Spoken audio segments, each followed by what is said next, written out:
అన్నా క్యాంటీన్ ఏపీలో అస్సలు ఎంత నీట్గా పెడుతున్నారంటే ఫుడ్డు అసలు సూపర్ అంటే సూపర్. టేస్ట్ కూడా ఇప్పుడే అందులోకి ఎంటర్ అవుదాం అనుకుంటున్నాను ఫీడ్బ్యాక్ కోసం. ఇది ఇలా లైన్ 5 రూపీస్ పెడితే భోజనం అనమాట.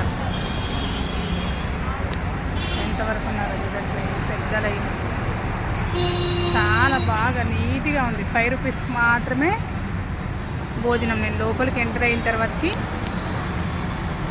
పెడతాను ఫుడ్ ఎలా ఉంది అని చెప్పేసి. రైసు అండ్ పప్పు, సాంబార్ ఎన్ని రకాలుగా పెడుతున్నారో మనకు తెలుస్తుంది. కేవలం ఏపీలో మాత్రమే ఈ ఫెసిలిటీ. ఇంకా మన తెలంగాణలో అసలు ఇలాంటివి రాలేదు. జగన్ పరిపాలన ఉన్నప్పుడు కూడా ఇలాంటి ఫుడ్ పెట్టలేదు.